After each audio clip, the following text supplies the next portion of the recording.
बांग्लादेश में जो कुछ हिंदू झेल रहे हैं उसी को एथनिक क्लिंजिंग कहा जाता है। जो लोग कुछ साल पहले पूछ रहे थे कि सीए में मुसलमानों को शामिल क्यों नहीं किया, वो आज एक बार फिर कुतर्कों पर उतर आए हैं।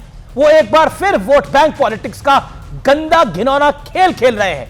भारत के मुसलमानों को बांग्लादेश के साथ जोड़ने का अधिकार इन्हें किसने दिया?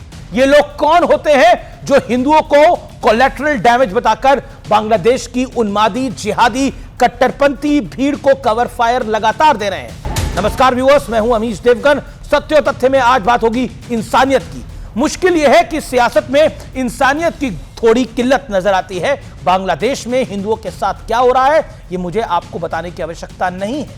आप सभी ने टीवी पर और यूट्यूब पर और सोशल मीडिया पे हालात को देखा होगा। ये वक्त बांग्लादेशी हिंदुओं के साथ खड़े होने का है, लेकिन उनका दर्द बांटने के बजाय कांग्रेस के वरिष्ठ नेता और गांधी परिवार के बेहद करीबी दिग्विजय सिंह उनके जख्मों पर नमक छिड़क रहे हैं। दिग्विजय सिंह का दावा है कि भारत में एक वर्ग के साथ जो कुछ हो रहा है बांग्लादेश में उसका रिएक्शन देखने को मिल रहा है।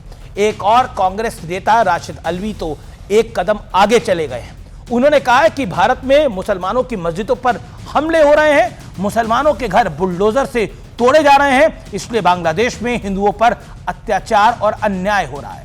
यह बयान बेहद शर्मनाक इसलिए है क्योंकि इन बातों को सुनकर ऐसा आभास होता है कि बांग्लादेश में हिंसा का जो नंगा घिनौना नाच हो रहा है वो बिल्कुल सही हो रहा है। बांग्लादेश को मुसलमानों का नया ठेकेदार कब से बन गया? भारत के मुसलमानों को अगर किसी तरह की परेशानी है तो उसका समाधान उन्हें भारत में ही मिलेगा, बांग्लादेश या पाकिस्तान में नहीं मिलेगा। क्या दिग्विजय सिंह और राशिद अल्वी और शत्रुघ्न सिन्हा भारत के मुसलमानों की निष्ठा पर सवाल खड़े कर रहे हैं? क्या वो कह रहे हैं कि मुसलमानों के लिए धर्म बड़ा आधार है, राष्ट्रभक्ति नहीं? बंटवारे के वक्त जिन मुसलमानों ने भारत में रहने का फैसला किया उन्हें आज बांग्लादेश से कैसे जोड़ा जा सकता है? दिग्विजय सिंह किस एक्शन की बात कर रहे हैं और किस रिएक्शन की बात कर रहे हैं? ऐसा भारत में क्या हुआ है जिसका रिएक्शन वहां देखने को मिल रहा है? मैं पूछता हूं उनसे। राशिद अल्वी को बताना चाहिए भारत में कौन सी मस्जिद पर हमला हुआ, किसका घर बुलडोजर से गिराया गया। क्या अब इस देश में धर्म देखकर अवैध निर्माण हटाए जाएंगे? नहीं तो बांग्लादेश में हिंदुओं को मारा और काटा जाएगा। ये कैसे गंदे और घिनौने कुतर्क हैं, ये कैसी बेशर्मी है। ममता बनर्जी की पार्टी के सांसद शत्रुघ्न सिन्हा ने तो यहां तक कह दिया कि मामला बांग्लादेश का है, वहां नोबेल पुरस्कार विजेता मोहम्मद यूनुस साहब सत्ता में हैं, वो सब हैंडल कर लेंगे। एक हिंदू को जिहादियों के हुजूम ने घर से खींचा, फिर पीट पीट कर मार डाला और इसके बाद चौराहे पर लटकाकर आग लगा दी। मोहम्मद यूनुस साहब क्या इस तरह के हालात संभाल रहे हैं?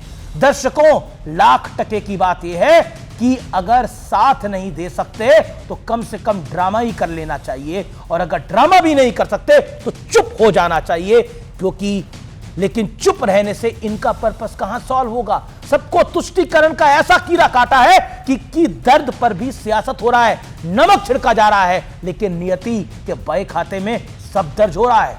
वक्त सब देख रहा है और यकीन मानिए समय का पहिया एक ना एक दिन सबके साथ इंसाफ करेगा, और ऐसा इंसाफ करेगा कि यह देश याद करेगा। नमस्कार।